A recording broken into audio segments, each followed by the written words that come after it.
and welcome to another episode of Wind, Waves and Wells with Joe. This week's episode is a rerun of the Joe Meanen podcast that I'd done earlier on in the series, but I split it into two parts, one being released on Sunday, exactly 37 years to the day, and one being released on the usual Wednesday. On the 6th of July 1988, 167 men lost their lives and 61 men came home. This week's podcast has been dedicated to the survivors and the victims of the Piper Alpha. Hi Joe, thanks so much for coming on. So obviously, in the introduction, I kind of introduced a little bit about, the story and where it stems from. Would you like to kind of tell it from the actual horse's mouth about where you started and who you are? Okay, my name's Joe Meanen. I'm one of the 61 survivors from the Piper Alpha disaster back in July 6, 1988. Coming up for 37 years ago now, and actually out the 61 survivors that there was, I think we believe there's only 20 to 25 of us left now. And that's just a kind of guesstimate, but that's kind of what we've worked out. Is that because quite a lot of them never really came back after it, so to speak, came back to the forefront once the incident happened? Well, no, just over the years, Joe, it's been, people were obviously back then that survived were, around about my age or a bit younger, in their 40s, 50s, and just through natural progression of life, people have passed away through different illnesses, older age. There was actually two guys at the end of last month that passed away. I think one was about 76 and the other one was just over 80, 81 or 82. And yeah, just this, just really the cycle of life. And it's, just, as I say, it's 37 years ago. And, just people have, time has caught up with people. Yeah. Through one thing or another. So obviously before Piper Alpha, what was your main journey into the offshore industry like? What were you doing? Where did you, obviously it wasn't your first trip or anything like that. You'd been offshore for a wee while prior to it. So how did you kind of start and what were you doing? Well, I was brought up in East Kilbride, and then I went away and lived in Jersey for a couple of years. And in between that time, my mum and dad had moved up to Stonehaven. My dad was a steel erector by trade, and he was involved in. He actually went up to Sullenbow to work while I was over in Jersey, and then it was time to come back. And he told me I could get a job up there. When they were building the oil terminal, the Sullenbow oil terminal, back in, I think it started about 77, maybe 78.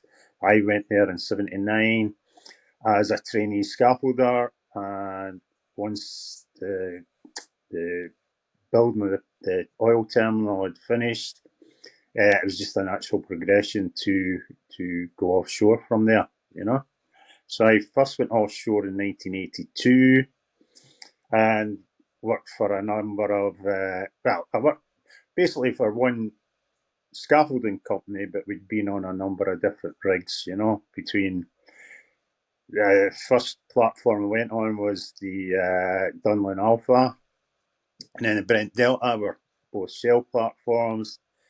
Then I went to the Ninian field, which was Chevron at that point. That was the three platforms on there. There was the Central, the Northern, and the Southern.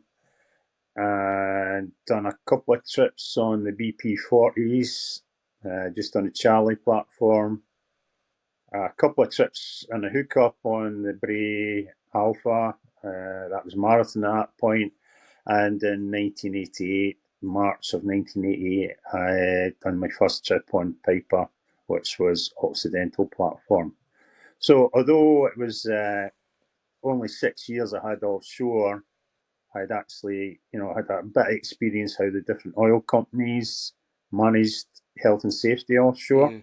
Some were a bit more proactive than others, if you put it that way, Yeah. and some weren't so good. And I've also said over my time, it's it sometimes just even depended the OIM and the safety officers that came on, even crossing over between shifts, and it just depended what their attitude was to do with health and safety.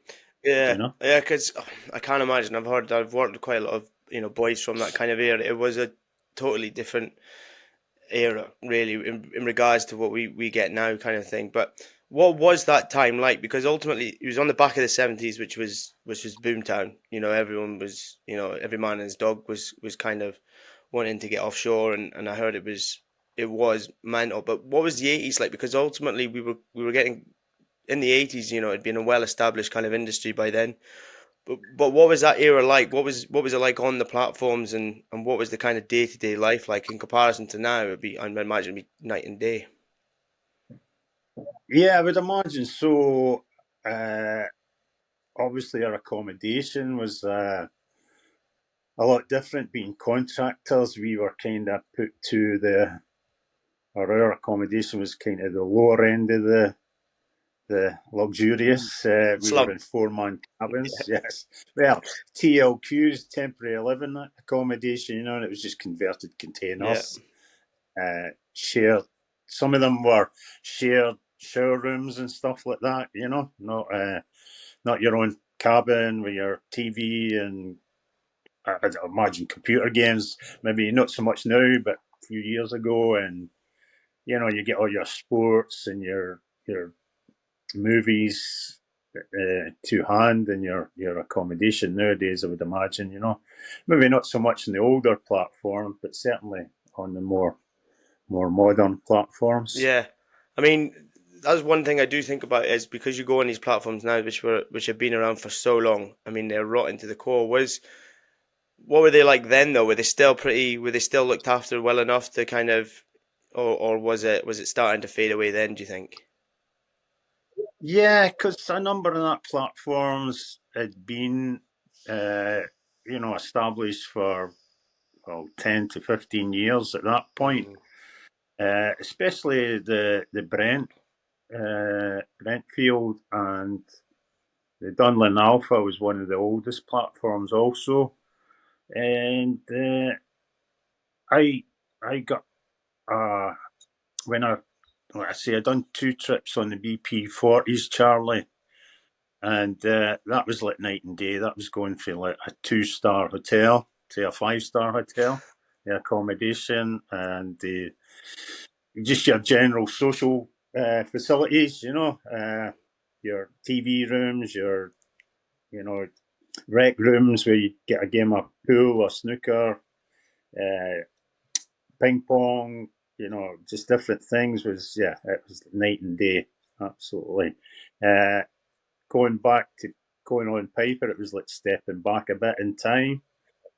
Even on the platform, I was only 12 years old at that point. Right. It was just basically built to get as many people on as they could, and uh, you know, for what I've learned since also as well, it was all about just getting the oil, Production. producing the oil as quick as possible. Yeah. Yeah, and pretty much that's the way it was. So prior to the incident, what was life like on the Piper? Because you went out in March, so Yeah. were you happy enough when you were on it? Well, one of the things I do say, and I do my own presentations, Joe, as well, is you just got acclimatized to it. You just accepted it. I'd been working offshore, let's say, for 6 years at that point, and the other guys I'd worked with, some of them a bit more experienced, some of them less experienced. But yeah, we just kind of It just is what it sucked is. it up and Yeah. got on, yeah, and got on with it. I mean, our, it wasn't a too bad a life. I was single at the time, so I was quite happy my 2 weeks on, get that over and done with, and get back on shore and just try and enjoy myself as much as I could. So it suited my lifestyle. and yeah, we just accepted what we got, Had there been basically. was there any was there any concerns about the safety on board, not on board on the platform prior to July? On paper, yeah. I mean, I'd been on it was in Indian Central one time. I'd been working night shift, and I'd been on a small explosion in a it was a holding tank for, I cannot remember. I don't think it was gas. It must have been oil or some kind of fuel or something. And it was summertime, and the heat had built up, and there was gas, in the void between the oil reserve, I think, and and it blew the lid off the tank because the temperature had got too hot, and there had been other incidences, but mostly minor. But it just got you just really accustomed to, accepting these things and just getting on with it, and having to go at your muster point or whatever, and then you get stood down. So it was a matter of, you know, that's this is where we're working. This is part of our job. And just really looked at it that way, which I think, obviously, looking back on it, was uh, not the right attitude we should have had. We never appreciated, and I say this is one of my biggest regrets, that I never appreciated how volatile and dangerous a platform was, where I was working, and I never appreciated it. One example, Joe, is whenever we were told we were going to a new platform, it was mostly platforms I worked on. You'd maybe the office, and you'd ask who else or who was working on that platform. You'd phone them up if they were at home, Yeah. just on your landline. And, if you'd worked with the guys before and you got into a conversation, but the two main questions was, what likes the food, what likes the accommodation, Yeah. nothing about health and safety, nothing about, the history of the platform and how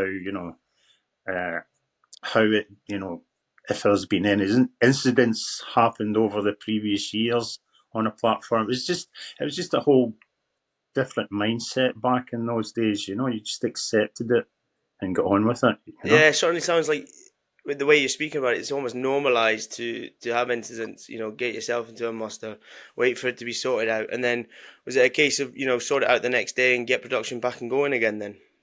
Yeah. Yes, yeah, pretty much. Yeah, Which is a big yeah. no-no nowadays, ultimately, because yeah. But it's the same old thing, isn't it? Unfortunately, and we'll come to it in a bit, is it's hindsight, and you sometimes nowadays you learn from incidents, but it doesn't Mhm. sound like in the 80s they were learning from any incidents. They were just kind of normalizing it and moving on to the next thing, were they?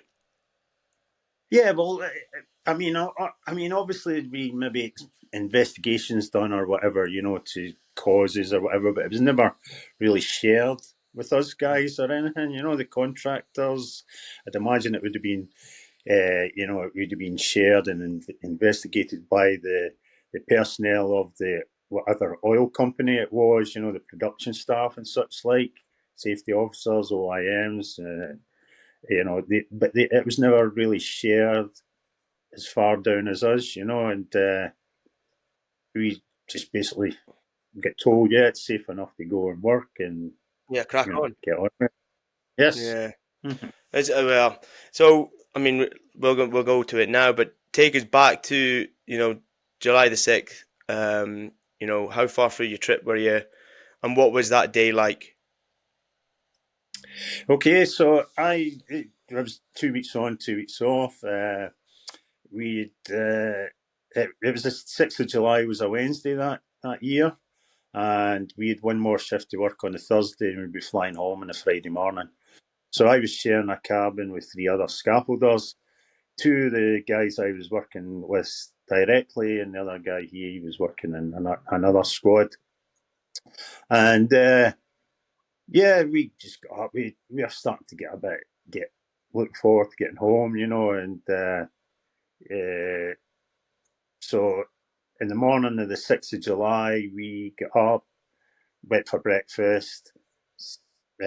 Guys I was working with, we seen that Caddyshack was on the movie that night, a comedy, in the cinema, and we decided we'll go there after we finished work.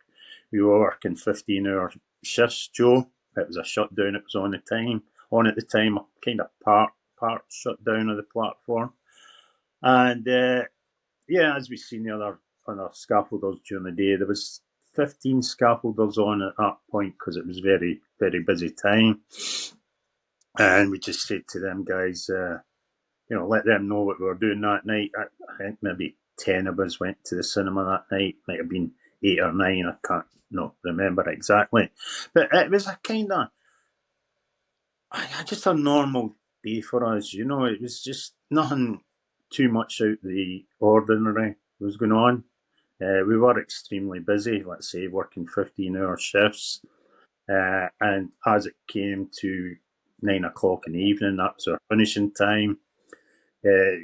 One of the guys working with me, because it was a 4-man cabin, he got away just about 10 to 9 or something to get in and get a quick shower, and then he would go to the Bond, the shop on the platform, get some, whoever got away first always went to the Bond to get some Cokes, Mars bars, whatever, Iron Brew and such like. And then other guy, Davey, he went away just about 5 to 9, and then myself just about 9 o'clock, get in, got a quick 2-minute shower, changed into more comfortable clothes, your working clothes, along to the cinema. The guys in the cinema knew that that were showing the movie knew that there was people working till 9 o'clock that night. So the movie didn't really start till kind of between 5 past and 10 past, so we were in there. It was the cinema had been added about 2 years earlier, just kind of big converted container. But it was one of the more better social things on Piper, and it was a good sound, it was good screen to watch movies on, and we went there just as we normally would do. It was quite busy. It held about 40 or so personnel, and it was maybe at least 3/4 full anyway, and we were just sitting in there watching the movie until about 45 minutes or so into the movie. You could hear excessive flaring going on outside. The southeast flare boom wasn't too far from the cinema, and it was loud enough it drowned out the sound of the movie. And then a silence fell over the cinema. There's a few curious looks between people. There was maybe 4 or 5 personnel from Occidental were in there also, and they had a few quizzing looks between each other. But then it subsided. Then it started. Then and then noise started getting up in the cinema again. The laughter and just enjoying the comedy. But within a minute, it started up again, but even more excessive. You could actually feel the energy coming through the floor, up through your seat in the cinema. Then all of a sudden there was a huge explosion. The whole platform dropped back and forward. Part of the roof of the cinema fell in. The cinema fell into pitch blackness. The lighting had failed. There was initial panic in the cinema, people screaming to get out the cinema, because there's actually only one real in and out entrance to the cinema, right up the back. But within maybe 5 to 10 seconds, the emergency lighting kicked in, and it was a matter of, right lads, let's calm down here now, let's get in an orderly fashion, get out the cinema, back into accommodation. You just had to go outside for maybe a couple of meters or so to get back into the main accommodation. And we got in there, Joe, and unbeknown to us, and you see it in one of the slides I gave you, from the Tharos, the explosion, it totally destroyed the main control room of the platform, which was on the west side of the platform. Therefore, there was no alarms went off, and there was no no no alarms and no tannoys, you know. Right. So nobody really knew what to do. My kind of first thought was to get to my lifeboat. My muster station was stationed at my lifeboat, and I got separated from the guys I was with in the cinema. But I say, no alarms, no tannoys, nothing to tell you what to do. As I got over to the west side of the platform, there was people coming back from the west side. They tried to get out the west side, out the door at the end of the walkway, the corridor way, and they were coming back saying, "No chance, you can't get out that way. Smoke's too intense. There's a fire out there." Same again. Tried to go over the east side. Tried to do that as well. Same again. People coming back saying, "No chance." And unbeknown, let's say we never knew. Nobody knew what was happening. You were, hands tied back behind your back or blind or whatever, you were just going by what other people were saying. And, it was a really strange situation, with people just going in different directions, some going up, some going down. It was just really, the best way to describe it was just like being in a maze or something like that, and you didn't know how to get Was out. that mainly because there was literally no direction at the time? It was almost a free for all. Yes, yeah, pretty much. Because, like I say, you get your lifeboat drill every week. The alarm goes off. Same as if you're in offices or whatever. You got your scheduled alarm drill, fire drill, and everybody goes out. Out to the car park, and you get to your muster station. And we'd done all that before. But there's no alarms going off. There's no information getting fed to people. It was just, nobody had experienced that, so it was just total, I wouldn't say confusion or panic, but it was certainly confusion, but not really panic at that time, See, and and see when you left the cinema at first, because you said you went outside briefly. At that, did anything did you see any fire or anything like that at that time? no, not that point.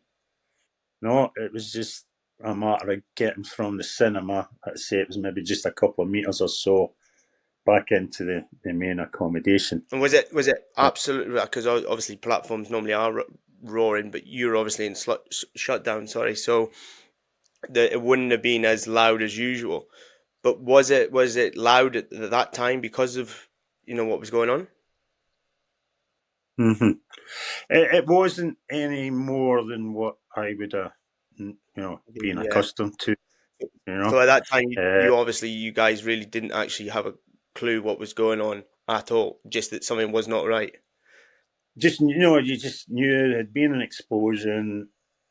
Obviously, knew there was a fire. With the people coming back saying, that you can't get out that door, can't get out the west side of the platform. There's a smoke and fire out there. Over the east side, it was just mostly smoke out there. But the first explosion, they only had firewalls dividing the modules, Joe.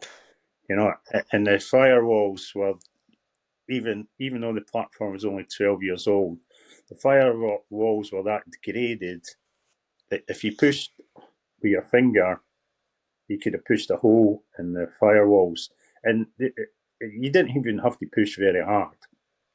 So in the initial explosion, which the release of the gas wasn't too much condensate gas. It was, the condensate pumps. But there must have been other pockets of gas in Module C that ignited also. The whole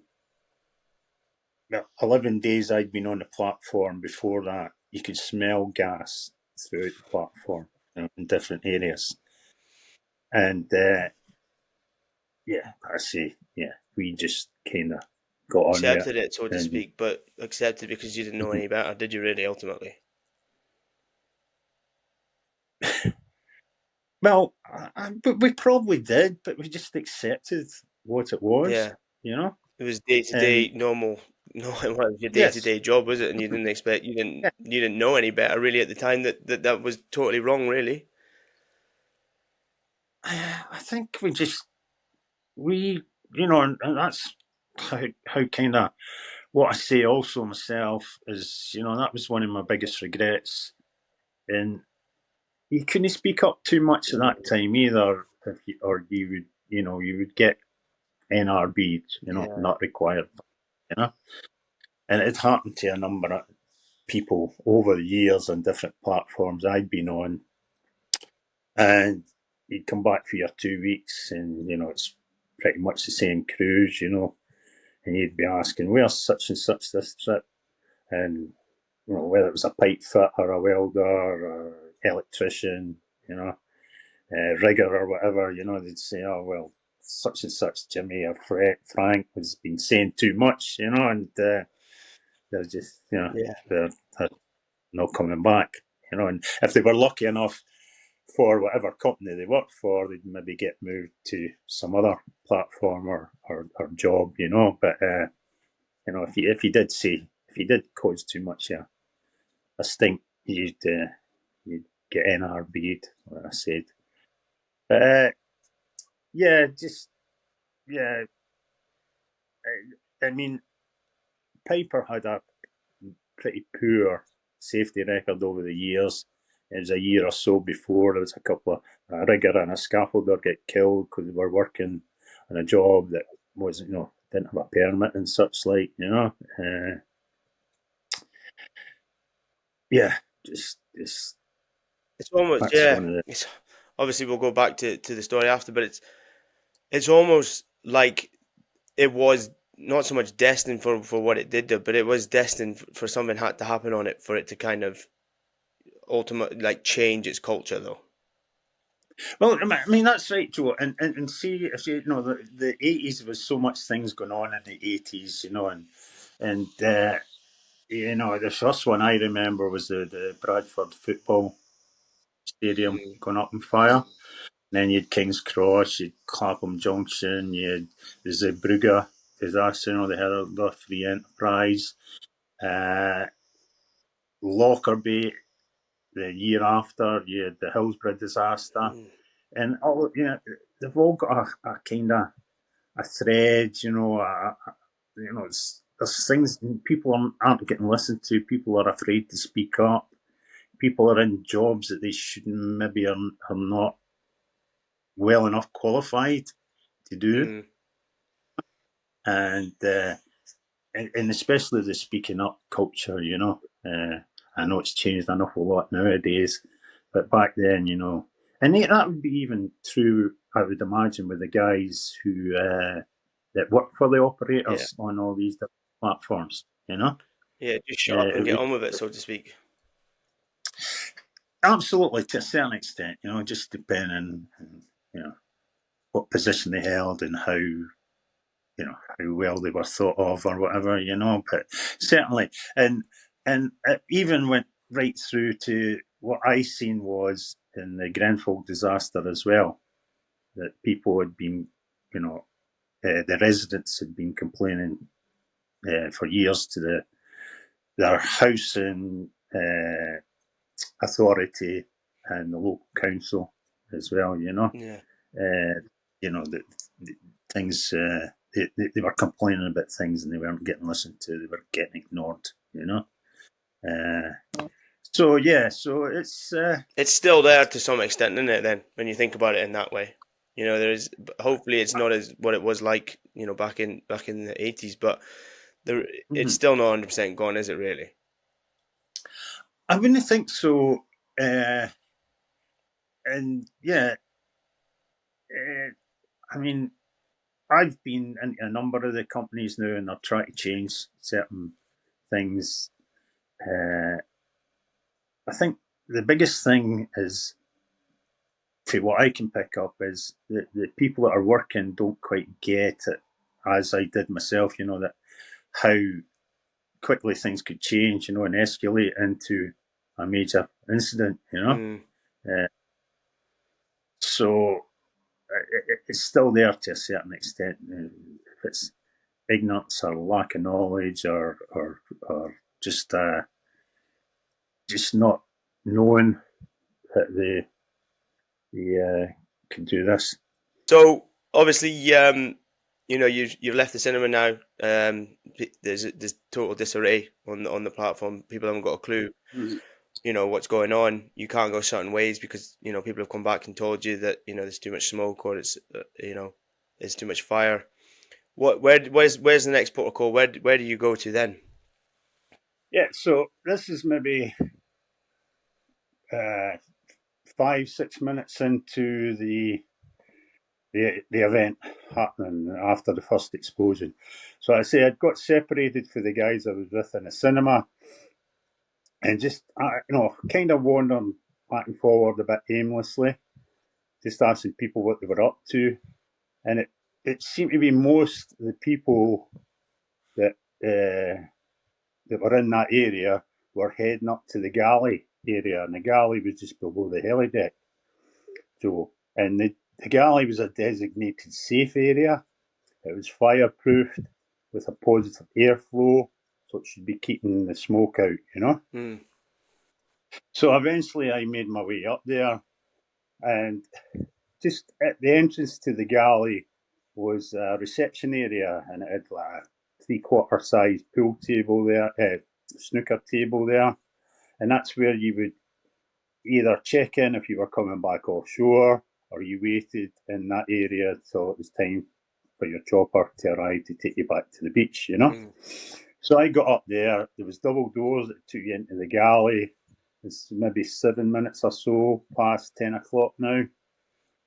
And it was double doors that took you into the galley, Joe, Yeah. swinging doors. And I opened the door on the left-hand side, had a look in. The emergency lighting was still on at this point. And I looked in, there was maybe about 80 men all in there. And it was silence, pretty much nobody was speaking. And they were all either squatting on the floor, sitting on their bottom, leaning against the wall, or lying down, leaning on their elbows or whatever, just keeping as low as possible. And I didn't really know what to do at this point. I was just standing there, and all of a sudden the door on the right hand side opened, and a guy burst into the galley and shouted, "Is there anybody here from Bodens?" And Bodens was the drilling crew on Piper at that time. Somebody recognised his voice and shouted, "Mark, we're over here. Get yourself over here."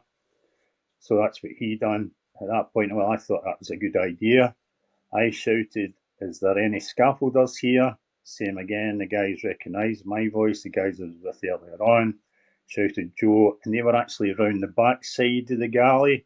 The galley, if you could imagine, you went in, it was all seating area in front of you, and over to the right-hand side was the kitchen area of the galley, and just at the end of that kitchen area, to the east side of the platform, there was a little dry store area, and there was a back door to the galley with a landing area out the back, and that's where the catering staff would get their supplies delivered to. So anyway, the guys I'd been with earlier on were all around there. As I started making my way around, there was two men standing up, and it was the OIM and another senior manager from the platform. I'm not sure if it was one of the safety officers or who it was, but somebody shouted out, "Colin, tell us what's going on." He was obviously a bit more forcefully than that. What we're going to do. And as I passed, he was just standing there, frozen to the spot. He was just looking straight ahead. He'd been overcome by the situation. The other senior person that was there shouted out there'd been a mayday sent out, which there had been just at 10 o'clock from the radio room. And if you've heard it before, mayday, Piper Alpha on fire, explosion and fire, all personnel abandoning the platform. I mean, it was right that the mayday was sent out, but it wasn't quite the case, all personnel abandoning the platform. But anyway, that was the message that was sent out. say as I passed, and the other senior manager said there'd been a mayday sent out, and there should be helicopters here within the next half an hour, 40 minutes to come and pick us up. And so just stay where you are, guys. You know, that was the message. So as I got through to this little dry store area at the back of the galley, same again, there was about 20 men sitting there, and they were all squatting down on the floor. They all had wet dish towels over their noses and mouths, you know, cloths. And it says, Joe, you'll get a dish towel up at the sink. And there's big industrial sinks, you know, for washing up all the dishes and such like. And I grabbed, there's a big pile of dry dish towels. I just grabbed one of them. I just turned on the tap as you would normally. And as I turned on the tap, there was only dribbles of water coming out. And I don't know if this was a defensive thing for myself or just not realising the situation we were in. But once I turned on the tap, there was only dribbles of water coming out. It's starting to sink into me now. There's no power, there's no water, there'll be nothing to fight this fire with. We're really in a bad situation now, you know. So anyway, there's still water left at the bottom of the sink, so I soaked the dish towel in there. Went back down and sat with the guys. Says, has anybody got any information? Have anybody heard anything? What's going on? They said there'd been two of the firefighting team had come up to the back door of the galley with their breathing apparatus on and their PPE, and they were going to go and see if they could find any escape routes. But they were never coming back. As we were sitting there, the smoke was starting to get more intense. You could hear like these yawning, groaning noises. And without us realising it, it was actually the structure of the platform starting to be compromised, you know, with the heat from the fire. So it's starting to melt and buckle. Therefore, there was windows breaking, you know, glass and windows breaking. So it was obviously letting more smoke into the galley area. Emergency lighting had failed by this point, so it was only really the light from the flares that was, giving us light, and they were quite intense. And says, well, if we stay here and anything else happens, we'll not be in a position to do anything for ourselves. Why don't we go out and climb up on the heli deck, which was just a level above us, and we can see what's happening, you know, because if we stay in here and anything else happens, we'll not be in a position to do anything for ourselves. So after maybe 10, 15 seconds of, just chatting about that, says, yeah, right, okay, that's what we'll do, right. So as we got up to leave, and it was mostly scaffolders that was there, but there was 6 guys who were working for a communication company, and they had been upgrading the communications on Piper and the satellite dishes and such like. So we'd done work for them, getting them access to wherever they, were working. And they made no signs of moving. I was one of the last to leave. And I says, are you guys not coming with us? And they looked at each other and says, no, we've been told to stay, so we're just going to stay. So, okay, good luck to you. And we left, climbed up onto the heli deck. First time we got outside, that thick black smoke, it just came apparent straight away. Says, well, there's no chance of any helicopters even coming near this platform, never mind trying to land on the platform, Could imagine the panic that there would have been if we did manage to land a chopper on the platform. Anyway, we came along. One of the guys says, right, let's get up on top of the radio room, which was just at the heli deck there, a white container. And it was the radio room and the heli deck landing office, that shared that office. So we got up on there. That was the highest point we could get to that area of the platform. And that thick black smoke was coming across in layers.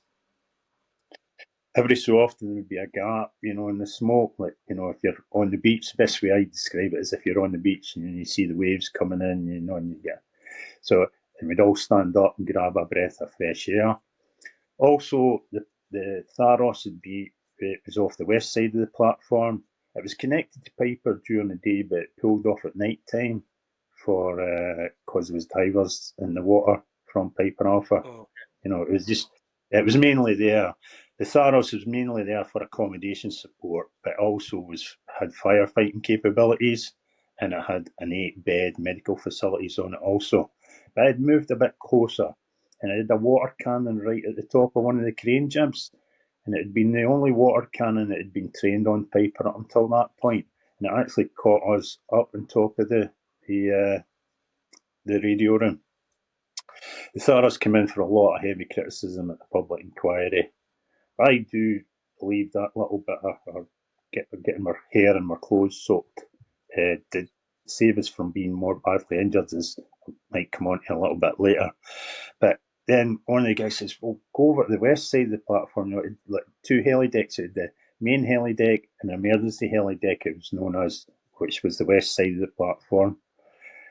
Maybe it could move a bit closer, lay the crane jib down on the emergency heli deck. We could climb onto that. You know, it was just like desperate situation and just desperate ideas. So anyway, we got over to the west side of the platform, waving down at the Tharos. I'm sure they could see us. It was about 12 or 14 of us. And then all of a sudden, that's when the riser from the tartan fractured, and that huge fireball engulfed the platform. Everybody just jumped back and piled on top of each other. You didn't actually know what had happened. You just knew there was something horrendous had happened. As people got up, they just took off in all different directions. There wasn't another word spoken between us all.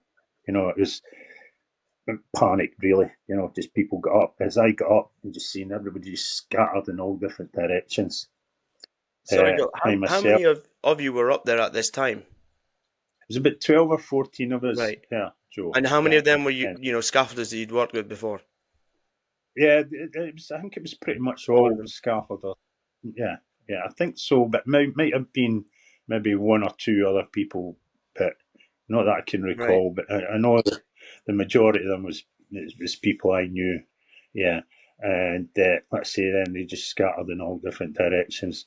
Myself, I run across this radio mast, climbed onto the radio mast, started climbing up the radio mast, absolutely going nowhere, just come to a dead end. But as I was climbing up, the heat was getting more intense. I could feel it, and then I just slipped. I had trainers on, tracksuit bottoms. I slipped, and I just thought to myself at that point, I said, "Well, that's it. I'm dead here." But it was just at that point, it was like somebody just flicking a switch. You know, whether it was a higher being looking after me or just a will to survive. But I came down the ladder, down to the level below the heli deck, run along the access stairs that would take you up onto the heli deck if you were leaving or arriving on the platform. Run over to the north side of the platform, had a look over. That huge explosion had cleared all the thick black smoke away, so you could actually see down to the sea. I had a life jacket on at this point, took the life jacket off, threw it in front of me. I knew I could use the safety, the safety net and the supports for the safety netting to try and propel myself away from the platform. And I knew exactly what I was doing, but it was like an outer body experience, as if somebody else was making you do what I was doing. It's quite difficult to explain. No, I can imagine. It was clear as day, but it wasn't me thinking logically or whatever, maybe just as well. But then, so I took a run and knew I could use the supports to try and propel myself away from the platform, because I knew there was overhanging things below. And it was only once I'd done that, as if I'd came back to myself. And the first thought came into my head was, like, what the fuck have I done? It is. And it is. And it's very much like a cartoon, and you see the coyote for Roadrunner or whatever, running off the end of a cliff, and they realise what's happened, but then not another thought came into my head till I hit the water, which kind of took about 6 seconds to cover that distance. It was 175 feet from the heli deck to the sea, and then bang! I knew I hit the water. Don't know how far I went down. Obviously a bit disorientated, but the light from the fire above gave me a reference to get back to the surface. Got back to the surface, huge gulp of breath in, had a look around, and just maybe a metre or so away from me on my left-hand side was a life jacket floating in the water. I could only imagine it was the life jacket I threw in front of me. Grabbed a hold of that, and all the lifeboats were stationed at the north end of the platform, Joe, and that was beside the accommodation. And at least one of them had been blown off in the second explosion, and part of the roof of one of them was floating in the water next to me, or a couple of metres away maybe. Grabbed a hold of that, wedged my arm in, and that gave me, just for buoyancy to keep me afloat.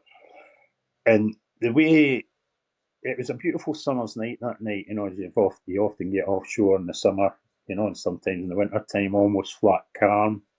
But the sea was running from south to north that night. Well, just not even a half a metre swell. So that was in my favour, taking me away from the platform also. Got so far away from the platform, could see the rest of this shell of this lifeboat floating in the water. Disregarded the stuff I had, swam over to that, climbed up into the lifeboat, and I was looking back at the platform, trying to try to take in what I was witnessing. And I thought to myself, if there's anybody left on that platform, they're gone. But there was actually people who'd got off the platform after I had, It was pretty amazing.